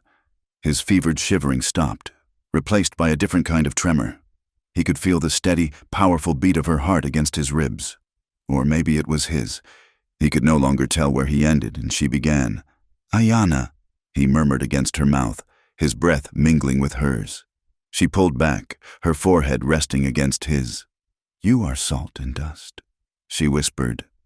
A sudden, violent gust of wind blasted the cave, sending a shower of fine, cold sand over them. It cascaded down from his hair, onto his face. He sputtered, pulling back, and she laughed. It was a low, throaty sound, a laugh of pure, surprised amusement. The sound of it in the dark, deadly storm was the most beautiful thing he had ever heard. She brushed the sand from his hair, her fingers lingering on his temple. "The earth," she whispered, her smile in her voice. "It is trying to get in." He laughed too, a short, breathless sound, the last of his fear, the last of his tightly held discipline, broke. He was just a man, in a cave, with a woman. "Let it try," he said, and he pulled her close again, not for a kiss, but just to hold. He buried his face in the warm, safe hollow of her neck, and she held him, her arms wrapped around him. her strength a comfort, not a threat. They stayed that way, breathing in sync, their sweat-damp shirts clinging, their limbs tangled, the world reduced to the simple, profound reality of their shared warmth. They drifted, not sleeping, but in a state of deep, shared stillness. The storm howled, but it could not touch them. "After this," he said, his voice low against her skin. "After the storm, after Brackett." "Yes," she said. I won't go back to being alone." She pulled back to look at him, her face serious in the gloom. "We promised. We belong to the words we speak. What happened here, in the dark? It is real, but it must also be real in the sun." "What do we say?" he asked, feeling lost again. "We say the truth," she said, her voice firm, as solid as the rock at their backs. "After this is done, we will stand before my people and before yours, and we will say we belong to each other, not as a man owns a horse or a paper owns the land, but in the free way, as two fires that burn brighter together." He looked at her, at this impossible, giant, tender woman, and his heart felt too large for his chest. "I will keep that word," he said, as they settled back, a deep, exhausted peace falling over them. The edge of their blanket slipped from her shoulder. Abel's fevered mind barely registered it. Then, a small, dark hand, thin and wrinkled as a dried leaf, reached out from the darkness. It was Tesha. She had been awake, watching, guarding them. Her hand gently, deliberately, pulled the wool blanket back up, covering Ayana's shoulder, tucking them in. A faint, dry whisper came from the shadows. "Good, it is good." A smile, unseen, touched the old woman's lips. She had seen no sin. She had seen only two people, cold and afraid, finding a truth in the heart of the storm. The storm broke as suddenly as it had begun, leaving the air washed clean, sharp, and smelling of wet minerals. The sun rose on a landscape scoured down to its bones. They had made it back to Abel's ranch under the cover of the departing clouds, the throb in Abel's arm a dull, aching metronome, but there was no time for rest. The hearing Judge Barclay had ordered was set for the next day, but Abel knew that was a formality. The real trial had to happen now, in the court of public opinion. Father Lorenzo agreed. The sound of the San Xavier mission bell at 10 o'clock on a Tuesday morning was a sound of alarm. It was not the call to prayer. It was the call to crisis. It meant fire, or flood, or war. People came, first in trickles, then in a flood. Ranchers from the dry valleys, shopkeepers from Palo Verde, wives with worried faces. They gathered in the dusty plaza in front of the small, white mission, their voices a low, anxious murmur. Marshal Orton Pike arrived, his hand on his gun, his face red with annoyance. "What's the meaning of this?" "Lorenzo, you're starting a panic." "I am merely ringing a bell, Marshal," Father Lorenzo said, his voice quiet but carrying. "It is Mr. Whitlock who has called this meeting." Clive Brackett was with him, flanked by two of his broad-shouldered railroad security men. Brackett was not annoyed. He was composed, smiling, a portrait of civic concern. "A town meeting excellent. A chance for us to clear the air about these unfortunate rumors." Abel Whitlock stepped forward onto the small wooden step of the chapel. He was not the same man who had ridden into town 2 days ago. His arm was in a clean white sling, the bandage Ayana had tied. He looked tired. He looked feverish, but his eyes were clear and hard. He stood, and the crowd quieted. Ayana, Nalia, and Tesha stood at the very edge of the plaza, near the wall, silent observers. "Thank you for coming," Abel began, his voice steady. "My name is Abel Whitlock. I own the Dry Willow Ranch, and like all of you, my water is disappearing. It's a drought, Whitlock." A man shouted. "It is a drought," Abel agreed. "But it is also a theft." Brackett sighed, a theatrical gesture. "Mr. Whitlock, these are serious, unfounded accusations. The railroad has every right." "I'm not talking about the railroad," Abel said, his voice cutting through Brackett's. I am talking about the law. He turned to Orton Pike. Marshal, you posted a proclamation 2 days ago at the Copper Bird, emergency water rationing. Is that correct? Pike, puffed up with importance, nodded. For the public good, to ensure fair distribution. And this is your signature, Abel asked, holding up a piece of paper. It was his first charcoal tracing, the one he had made of the fake proclamation. Pike squinted. It is. That's my name, my authority. Thank you, Abel said. He then turned to Father Lorenzo. Father, the priest stepped forward, holding the 4-year-old mission land deed. This, Lorenzo announced, his voice ringing with moral authority, is a legal document. Filed 4 years ago, it settled a boundary dispute, and it was signed and sealed by Marshal Orton Pike. Abel took the deed. He held it up next to his tracing. He said nothing. He did not need to. The crowd surged forward, a collective, angry gasp. They were not the same. They were not even close. The looping, lazy O of the proclamation, the tight, angry knot of the official deed, the flowing, careless P next to the sharp, backward-leaning original. It was a forgery, and it was a bad one. What is this? Someone yelled. He's faked it. The whole thing is a lie. Marshal Pike's face went from red to a pasty, sickly white. He looked at Brackett, his eyes wide with panic.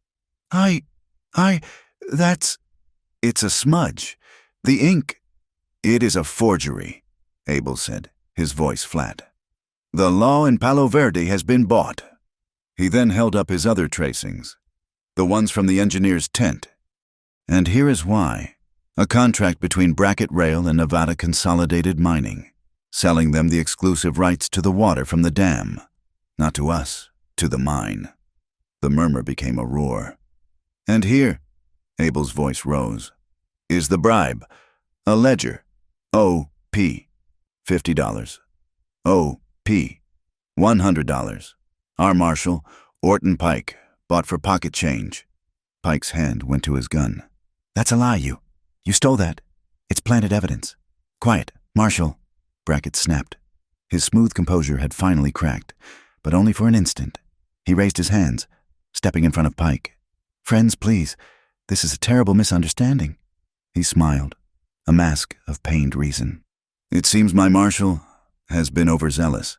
He has, perhaps, cut corners, believing he was acting in the best interest of progress. I knew nothing of this. This is appalling. He turned to Pike, his eyes cold as ice. Orton, you have betrayed my trust, and the trust of this town. It was brilliant. In one move, he had cut Pike loose, painting himself as the victim. Judge Barclay, Brackett called out. The judge, a thin, gray man, had been standing at the back, observing. Judge, as the primary citizen of this town, I demand a full hearing. This forgery, this bribery. It taints my entire enterprise. I will not proceed one more day until this slander is cleared.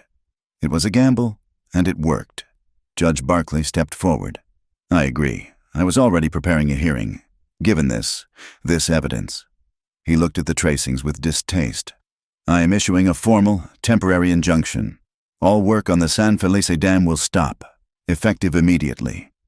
A full hearing will be held here. Tomorrow, at noon, Mr. Whitlock, you will present your evidence. Mr. Brackett, you will present your defense.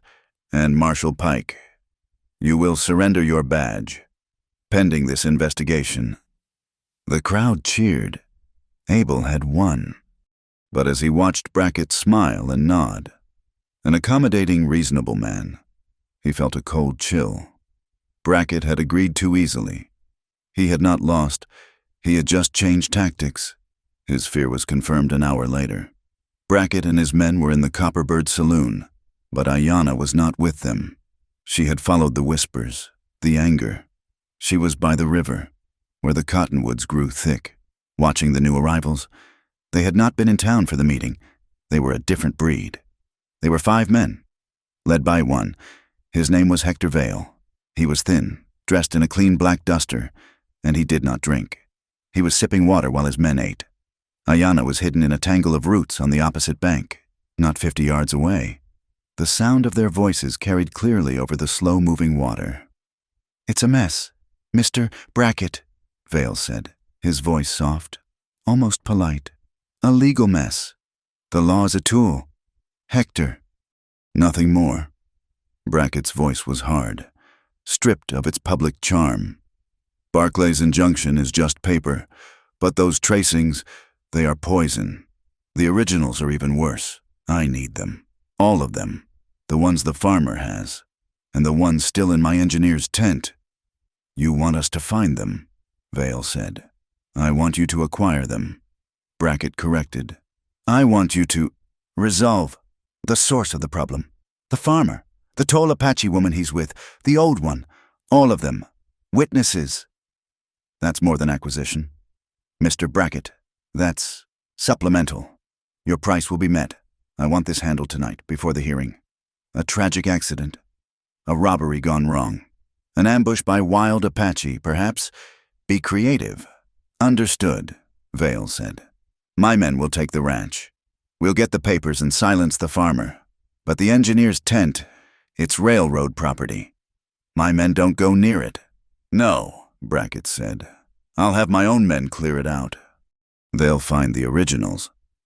Your job is the ranch and the witnesses. No survivors. Hector, no one to speak at noon tomorrow." Ayanna slipped away, her blood cold. The wind had brought her the words. "Now." She had to bring the warning. When she told them, Nalia's hand went to her throat. "They will go to the ranch, but they will also go to the tent. They will find the real map. They will find the bribe book. And they will destroy them," Abel said, his mind racing. "Then it's just my word. My tracings, which they'll call forgeries." Nalia looked at him, her eyes sharp. "What do they want most, the papers or the map? The engineer. He wore it like a prize." "The map," Ayanna said. "The grotto is the real prize. The dam is just a trick." "Then we give them a map to find." Nalia said she had a plan. A hawk's lure. She took the silk neckerchief, the copy of the map they had left behind in the tent, which they had grabbed during the escape. It was the engineer's. "They will be looking for this. If it is not in the tent, they will look elsewhere." That night, Nalia, the girl who could move like a shadow, slipped back into Palo Verde. The Copperbird Saloon was loud, full of angry ranchers and Brackett's men. She did not go inside. She went to the lost and found pegboard, nailed to the outside wall, by the main door, among the notices for lost horses and stray cattle. She used a small thorn to pin the bright, silk neckerchief. It was a flash of expensive color in the gloom. It was a lure, set in plain sight. Vale's men, or Brackett's, would see it. They would assume the farmer had dropped it, that he didn't know its value. They would search the town, the saloon, the brothel, thinking he was close. It would buy Abel and Ayanna time. It would point the hunters in the wrong direction. Back at the ranch, Abel was not idle. He had seen the faces in the crowd, the other ranchers, Miller, Hayes, Calloway, men who had also lost water, who had also been intimidated by Pike. He rode to their homesteads. "He's not just coming for me," Abel explained, his voice urgent. "He's coming for all of us. He wins tomorrow. He owns the valley. He owns our children's future." He formed a posse, but it was an Abel Whitlock posse. "We are not a lynch mob," he said, standing in his own barn. The 6 ranchers gathered around him. "We are a citizen's defense. Hector Vale is a killer. His men are professionals. They will come tonight to my ranch to destroy the evidence. Our job is not to kill them. Our job is to survive until the hearing, to protect my family. And these papers." He laid down the law. "No one under 18. My apologies. Mr. Hayes, but your boy stays home." Hayes's son, a eager 16, looked crestfallen, but his father nodded, grateful. "We do not shoot first. We do not shoot wild. We aim to capture, not to kill. We are protecting the law, not breaking it. We are just holding on. Until noon." They fortified the small adobe ranch house, boarding the windows, setting up crossfires. It was a small, desperate fortress. The night before the hearing was heavy, the air thick with impending violence. The men were in position, silent, their rifles ready. Abel stood by the main door, his own rifle in his hand. The throb in his arm was a dull, burning reminder of what was at stake. Ayanna approached him in the dark. She was not dressed for a fight. She was dressed as she always was. But she held something in her hand. My grandmother, my Nantan. She was the truth speaker of our clan. Ayanna said, her voice a low murmur. She held the stories. She settled the disputes. When she spoke, it was the law. She held out her hand. In her palm was a simple, beautiful thing, a small, smooth river stone, polished black, with a single white quartz line running through it. It was tied to a leather thong. This was hers, she said. The Nantan stone. It means the one who speaks the truth, even when the world is stone. She stepped closer, and before he could speak, she lifted the thong and settled it over his head. The stone came to rest in the hollow of his throat. It was cool, heavy, and felt impossible vow of his own. You are the Nantan now, Abel Whitlock, she whispered. You speak for the water. You speak for the land. You speak for us. He put his hand up, his fingers closing over the stone. He felt its weight, its truth. He was no longer the man who lived by ledgers and hid from the world. He was the man who had been carried through the mud, who had held her in the storm, and who now wore her truth around his neck. He stood up straighter, his shoulders back, his hand steady on his rifle. I will speak, he said. Let them come. The night-long vigil at the ranch had been silent, tense, and utterly empty. Hector Vale and his men never came. Nalia's lure, the silk neckerchief pinned in plain sight, had worked. Brackett's men had spent the night scouring Palo Verde, believing Abel was in town, while Vale's men, frustrated and confused, regrouped to plan their new attack. The hearing was at noon. The sky, however, had its own agenda. By 10 in the morning, the clean, scoured blue of the post-storm sky was gone, replaced by a bruised, greenish-black wall building in the east. It was a summer thunderhead, heavy with malice, and it was moving fast. He won't let the hearing happen, Abel said. He stood by Judge Barclay's carriage, his hand on the Nantan stone at his throat. He, Father Lorenzo, and his small posse of ranchers were the judge's only escort. Vale will hit us on the road. We are exposed, Ayanna said, her gaze fixed on the sky. She, Nalia, and Tesha were on their mustangs, riding as scouts. The arroyo, if it rains, the arroyo bridge is the only way, Judge Barclay said, his voice thin but resolute. We must cross it to reach the courthouse. We proceed. They reached the bridge at 11:30. It was an old, rattling wooden structure spanning the wide, bone-dry arroyo. The air was dead, hot and electric. The world seemed to be holding its breath. The first crack of lightning was not a flicker. It was a detonation. It struck the rim of the canyon a mile upstream, and the sky tore open. It was not rain. It was a solid, falling wall of water. The sound was a roar, a deafening drumbeat on the dry earth. Go, Abel yelled at the carriage driver. Get him across fast. The carriage horses panicked, rearing at the sudden noise. The driver cracked his whip, and the carriage lurched onto the wooden planks. They were halfway across when the world exploded. Hector Vale's first shot was perfectly timed with a second clap of thunder. The lead horse of the carriage screamed, a bullet tearing through its neck. It stumbled, crashed into its harness mate, and the carriage slewed sideways, its right rear wheel splintering through a rotted plank, lodging the carriage on the bridge. Ambush, one of Abel's men yelled, firing his rifle into the rocks on the far side. Vale's 5 men rose from their cover, laying down a disciplined, suppressive fire. They were not trying to kill the ranchers. They were trying to pin them, to isolate the carriage. Then came the sound. It was not the rain. It was not the thunder. It was a low, grinding, visceral rumble from up canyon. "Flash flood!" Nalia screamed, pointing. A 4-foot wall of churning, brown-red water, thick with debris and uprooted trees, was charging down the arroyo. It had been less than a minute since the rain began. The flood hit the bridge's wooden pylons with the force of a battering ram.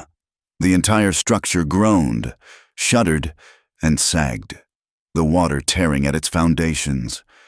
The carriage, still trapped, tilted dangerously toward the rising, churning water. "He's trapped!" Abel yelled, firing his rifle at a muzzle flash, providing cover. "We have to get him loose." A massive, splintered railroad tie, washed down from Brackett's camp, slammed into the bridge and wedged itself under the carriage, pinning the broken wheel completely. The judge was a prisoner. Hector Vale saw his chance. This was better than he had planned. He shouted to one of his men, "The dynamite, forget the farmer! Sink the bridge, sink it all!" A man uncoiled a long, yellow fuse, running it from a heavy crate of explosives his team had pre-planted at the bridge's main abutment. He was going to blow the bridge, carriage and all. "No!" Abel screamed. He raised his rifle, but a volley of shots forced him back behind an outcropping. He saw Nalia. She had been on the bank, but she was moving. She grabbed one of the heavy canvas sandbags they had brought for the carriage wheels. With a desperate heave, she ran forward, into the open, and through the bag. It landed with a heavy thwump directly on the crate, dousing the lit fuse just as the man ran for cover. The charge was soaked. The immediate threat was gone, but the carriage was still trapped. The water was rising, swirling over the bridge planks, tearing at the horses. Judge Barclay was yelling, his voice thin with terror. Then, Ayanna moved. She had been on the far side, cutting off Vale's retreat. Now, she ran onto the bridge. The structure was swaying, water swirling around her knees. Vale's men stared, their rifles momentarily forgotten. Who was this giant woman running into the flood? She reached the trapped carriage. She saw the wedged railroad tie. She didn't hesitate. She plunged her arms into the churning, muddy water, her hands finding a grip on the massive, waterlogged beam. Her back straightened. The muscles in her shoulders and arms, the ones that had held the sky, bunched. With a roar that tore from her throat, a sound that was more lioness than human, she lifted. The beam, weighing hundreds of pounds, moved. She did not just lift it, she shoved it, leveraging it out from under the carriage wheel. The timber tore free and was snatched by the current, disappearing into the brown foam. Vale's men just stood, their mouths open. "Now!" Abel bellowed. He and his ranchers laid down a furious covering fire. "Get him out!" Ayanna wrenched the carriage door open. She grabbed the terrified, gray-faced judge by the front of his coat and practically threw him over her shoulder. She carried him, slung like a sack of grain, back through the knee-deep water, to the safety of the bank. The fight was not over. Vale and his men were now trapped, cut off by the flood, and furious. The clean fight Abel had wanted began. It was a desperate, ugly brawl in the mud and the driving rain. It was not a fight of bullets. It was a fight of desperation. Abel's ranchers, tough men defending their homes, crashed into Vale's hired guns. A rifle was knocked loose. Abel, seeing one of his men down, tackled the gunman. They rolled in the mud, all of Abel's pent-up frustration and fear exploding. He was not a nurse. He was not a clerk. He was a man defending his life. He slammed the man's head into the mud, grabbing his hands, his fingers finding the trigger guard. He used a leverage twist he didn't know he knew, and the man's wrist snapped with a wet, audible crack. The man screamed and collapsed. His fight over, no bullets, no death, just pain. From a ridge 100 yards away, 2 men watched on horseback. One was the disgraced Marshal Pike, the other was Clive Brackett. He was dry under a fine oilskin coat, a small, silver whistle in his hand. He had been directing the attack, his arrogance so complete he had come to watch his victory. He saw the dynamite fail. He saw Ayanna's feat of strength. He saw his plan collapsing into a muddy brawl. He raised the whistle to his lips to signal a retreat. Ayanna, Having deposited, the judge saw him. Her head snapped up, her eyes, filled with the rain and the fury of the storm, locked with his. Brackett saw her look. He saw the recognition. A flicker of genuine fear crossed his face. He pulled at his horse's reins. She did not shout. She did not raise a weapon. She simply ran. She sprinted from the bridge, up the muddy bank, straight toward him. A gunman saw her coming and tried to block her. She didn't slow down. She hit him with her shoulder, a solid, immovable force that sent him flying backward into a patch of prickly pear. Brackett fumbled with his rifle, trying to pull it from his saddle scabbard. He was too late. Ayanna reached the horse in 3 great bounding strides. She did not grab the reins. She reached up with both hands, her fingers tangling in the front of his expensive oilskin coat. With all the power of her rage, she pulled. Clive Brackett, the man who owned the railroad, the man who owned the law, the man who was about to own the sky, was ripped from his saddle as if he were a doll. He flew through the air and landed with a sickening thud in the red, running mud at her feet. He gasped. The wind knocked from him. Ayanna stood over him, the rain lashing down, her chest heaving. Her hair was a wild, wet curtain, her hot breath fogged in the cold air. They were eye to eye, the man of paper and the woman of stone, and he was completely, utterly at her mercy. At the same time, Abel confronted Hector Vale. Vale was a professional. He had seen his men fall, and he was making his own escape. He turned to run for the horses. "Stop, Vale!" Abel yelled, his rifle trained on him. Vale sneered, turning, his own pistol coming up. "You won't shoot, farmer. You don't have the—" He never finished. Abel, in a move of pure ranch-hand instinct, dropped his rifle and grabbed the lariat from his saddle. In one smooth, desperate motion, he swung it. The loop sailed through the rain, wide and true, and settled perfectly over Vale's head and shoulders. Abel yanked hard.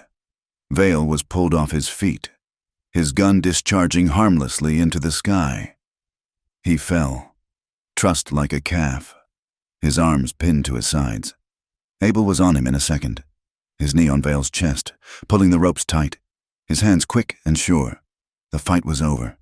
The silence that fell was shocking, broken only by the roar of the flood and the groans of wounded men.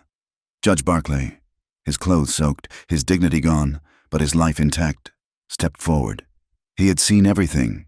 He saw Ayanna, a towering figure of justice, standing over the gasping, mud-caked form of Clive Brackett.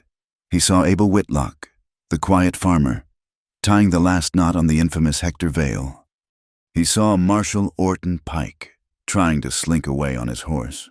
"Marshal Pike," the judge's voice was no longer thin. It was iron. "Stop. You are under arrest. For conspiracy, for fraud, for attempted murder." Pike froze. The judge pointed at Brackett, who was trying to crawl out of the mud. "And you, sir, you are also under arrest for the same and for bribery of a federal officer." He looked at Abel and Ayanna, his face grim. "Mr. Whitlock, Miss Nantan, it seems you have saved this entire court. See that these gentlemen are secured. The hearing at noon is still on, and they," he nodded to Brackett and Vale, "will be our primary witnesses." The hearing at noon was not held in the courthouse. It was held in the mud of the plaza, under the bruised, clearing sky. The entire town was there. Their anger from the morning now cooled into a grim, focused demand for justice. At the front, on the courthouse steps, stood Judge Barclay, his thin frame radiating an iron authority he had not possessed 2 days prior. Before him stood the accused, Clive Brackett, his expensive suit stained with mud, his wrists bound in front of him. Hector Vale, his professional calm shattered, his snapped wrist in a crude splint, his eyes dark, and Orton Pike, who just seemed to weep silently, a broken, hollow man. "This is not a trial," Judge Barclay announced, his voice carrying over the silent crowd. "That will happen in Santa Fe. This is a territorial hearing. The accusations are clear. The evidence has been presented. Mr. Whitlock." Abel stepped forward. He held the Nantan stone, which hung at his throat. For a single second, he looked not at the judge, but at the crowd, his neighbors. "You saw the signatures," he said, his voice clear. He held up his charcoal tracing of the proclamation, and Father Lorenzo held up the church deed. The crowd murmured. It was undeniable. "You saw the lie." Marshal Pike, in the pay of Clive Brackett, manufactured a crisis and faked the law to justify it. He then held up the tracing of the bribe ledger. "This is the price of our valley. $50, $100. A rancher spat in the mud. "And this," Abel said, his voice dropping, "is the contract, proving that every drop of water from the San Felice Dam was to be sold exclusively to the Nevada Consolidated Mining Company. Not one drop was ever intended for us." The roar from the crowd was a physical thing. Brackett lunged, his face purple with rage. "You lying dirt farming!" Abel's posse, his new citizens' defense, pushed him back. "The evidence is clear," Judge Barclay said, silencing the plaza. "Based on the attempted murder of this court, the proven forgery of a federal officer, and the clear criminal conspiracy to defraud the citizens of this territory, I am voiding every contract, every charter, and every claim made by Brackett Rail within the San Felice Valley. The dam project is hereby suspended, indefinitely." A wave of cheers, of relief, washed over the crowd. But the judge held up his hand. "But this," he said, "does not solve our problem. The water is low. The old ways of managing it, every man for himself, have left us vulnerable to men like this." He gestured to Brackett. "We need a new way. Therefore, this court hereby charters the San Felice Water Council." The crowd murmured, confused. "A governing body," Barclay explained, "to manage the water rights of the entire valley, as a shared resource, for the public good. And its board will be made of 3 voices." He pointed to a stunned Abel. "The ranchers and landowners will be represented by Abel Whitlock." He pointed to Father Lorenzo. "The interests of the town and the parish will be represented by Father Lorenzo." He then looked to the edge of the plaza, to the 3 Apache women standing in the shadow of the wall. "And the third vote," he said, his voice ringing with significance. "The voice of the first people of this valley will be represented by Ayanna Nantan." A silence fell. A heavy, profound silence. A white judge, in a white town, had just given an Apache woman an equal share of legal power. Ayanna did not move, but her chin rose. Tesha stepped forward, Nalia at her side. The old woman spoke, her voice a dry rattle. In her own tongue, Nalia translated, her own voice clear and proud. "She says the dam is one water, but the grotto is another. The grotto is the heart of our mothers. It is not for cattle, or for mines. It is the place where the spirits drink." Judge Barclay looked at the old woman, and he bowed his head. "The court recognizes this. Echo Grotto and its surrounding lands are hereby declared a protected, sacred trust, inviolate, its access to be managed and guarded by the appointed keepers of the grotto Tesha, Nalia and Ayanna of the Apache people." It was over. The law had bent, and it had held. The crowd was breaking apart, ranchers slapping each other on the back. The tension of months finally broken. Abel was surrounded, his neighbors shaking his good hand, clapping his shoulder. He saw Miller, the man who had been most suspicious of him, his eyes wet with relief. Abel held up his hand. "Wait," he said, his voice quiet. But the plaza silenced again, listening to their new leader. He looked at the crowd, at Ayanna, at his feet. I want to apologize," he said. The crowd shifted, confused. I am a man of ledgers. I saw the water was being stolen, and my first instinct was to hide, to write it in a book." He touched his empty coat pocket, where the ledger used to be. "I believed in paper. I did not believe in people. I was slow to trust. I was slow to feel." He looked directly at Ayanna. "I was slow to believe that justice was a thing you had to take, not just record. I was afraid, and my fear almost cost us everything. I ask your forgiveness." He stood there, exposed, the Nantan stone heavy on his chest. After a beat, Miller stepped forward and put a heavy arm around Abel's shoulders. "There's nothing to forgive. Son, you spoke the truth. That's all that matters." The plaza erupted in applause. Abel looked at Ayanna. Across the distance, she saw the man who had hidden in his clean, empty cabin, and she smiled. He had finally, truly, come outside. That evening, the world was quiet. The healing rain had stopped, leaving the air smelling of wet sage and clean, dark earth. There was no public celebration. Brackett, Vale, and Pike were in the Palo Verde jail, awaiting the federal wagon from Santa Fe. The ceremony was held in Abel's small adobe cabin. It was not a wedding. It was a binding. The only ones present were the 5 who had forged the new valley, Abel and Ayanna, Tesha and Nalia, and Father Lorenzo.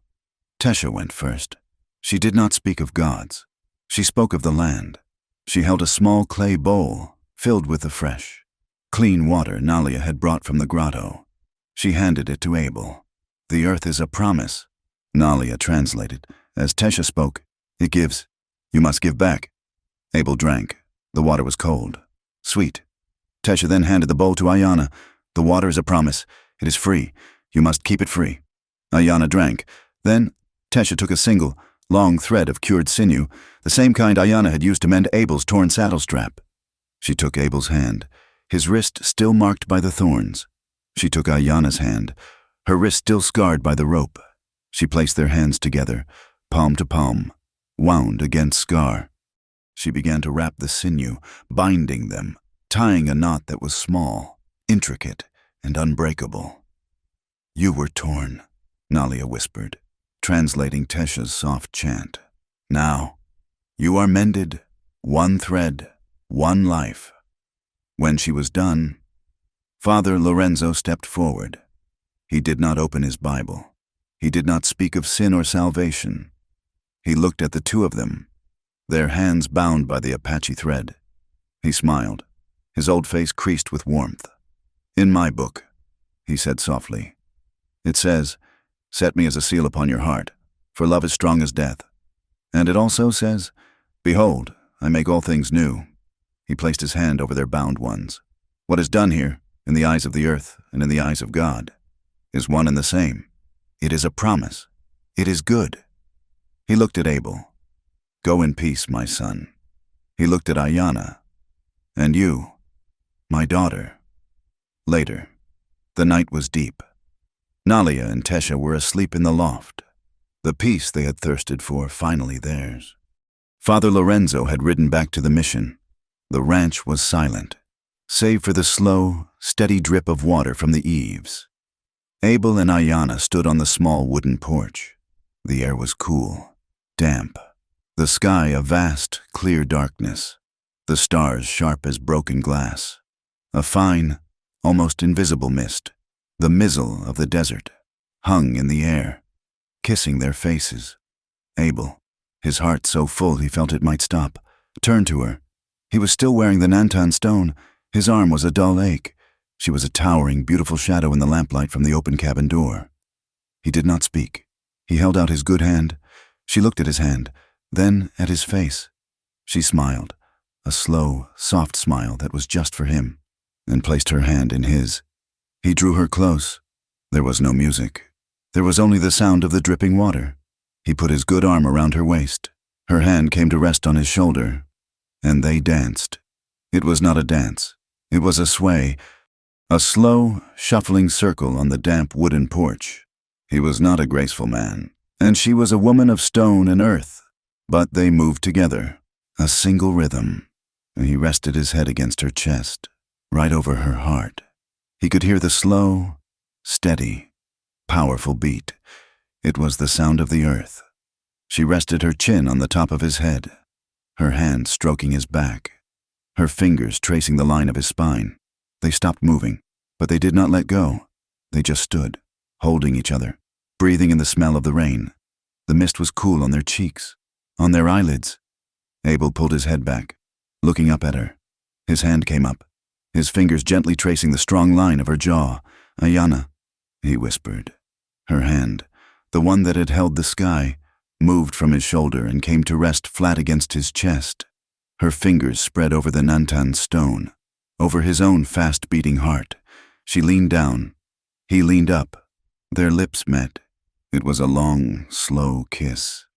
It was not the kiss of fire and desperation in the storm. It was not the first, hesitant kiss in the cabin. This was a kiss of profound, unbelievable peace. It was a promise sealed, a word kept. It was the end of his hunger, and the end of her hunt. It was the beginning of everything.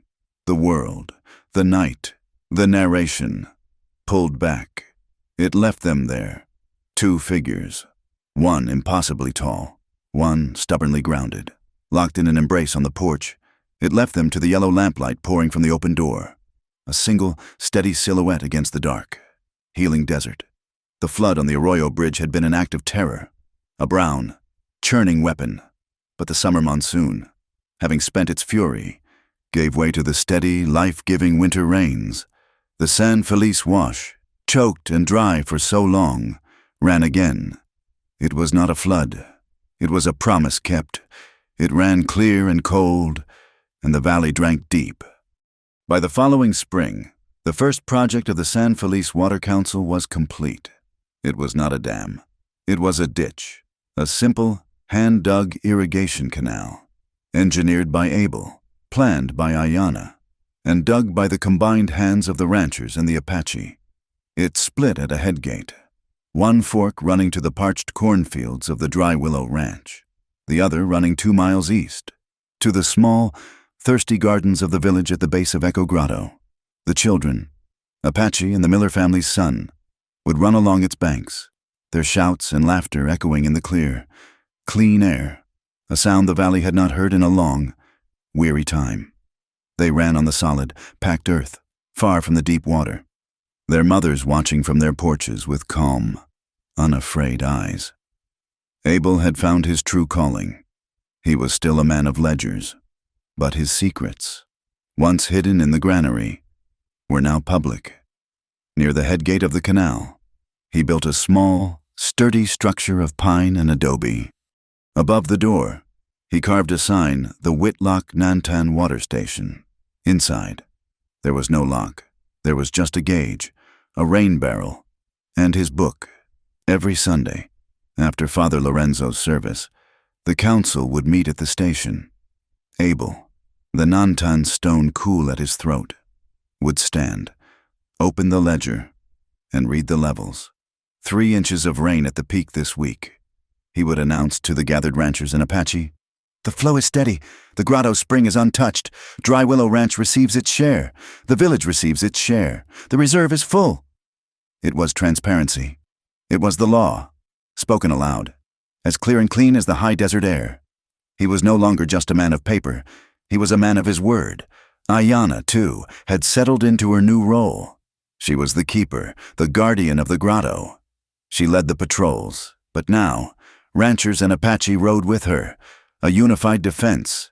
She taught them what the land had taught her. She taught Miller, who had only ever known cattle, how to spot a rabbit snare, how to set it without leaving a human scent. She taught Hayes's wife, who had lost a child to fever, which roots to boil for a cough and which leaves to chew for pain. She taught them all how to read the clouds, to smell the air for the promise of rain or the threat of sand. In town, she was still a figure of awe. The giant Apache woman who had lifted a carriage and pulled a tycoon from his horse. She was a legend. But at the ranch, at the end of the day, she was gentle. She would return to Abel, her hands smelling of horse and sage, and her touch, as she brushed the hair from his face, was soft as a moth's wing. Nalia found her own peace. Bridging the two worlds, she and Tesha opened an apothecary in a small adobe near the mission. It was called the Grotto's Shadow, a place of healing. The ranchers' wives, who had once feared them, now came with offerings of flour and sugar, asking for Nalia's remedies. She taught them the art of her people, how to dye cloth with cochineal and juniper, creating patterns of vibrant color, but the sacred maps, the winding path to the grotto's heart, those she did not teach. She shared the beauty of her culture, but she protected its soul. The knowledge was preserved, not sold, not commercialized, not turned into a rich man's neckerchief. The peace was real, but it was a frontier peace, fragile as a dry twig. The federal wagon had come, loading bracket, veil, and pike and irons for the long ride to Santa Fe. The trial was 6 months away.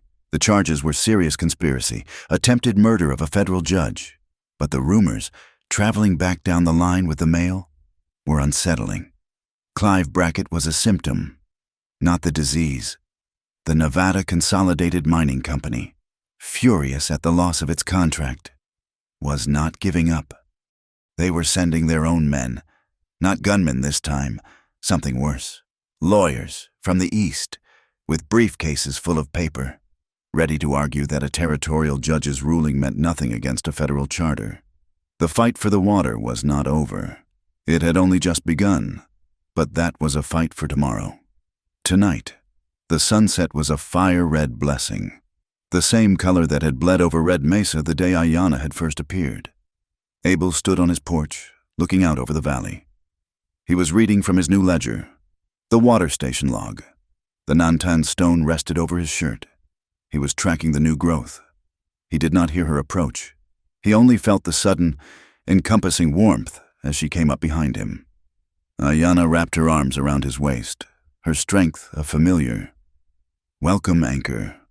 She was so tall that she rested her cheek against the back of his neck, her hair brushing his ear. They stood there, bound, a single silhouette against the twilight. They said nothing. They looked out at the San Felice wash, no longer a dry scar, but a ribbon of silver, glittering in the last light. In the land of wind and silence, the hungry found each other not to possess, but to uphold.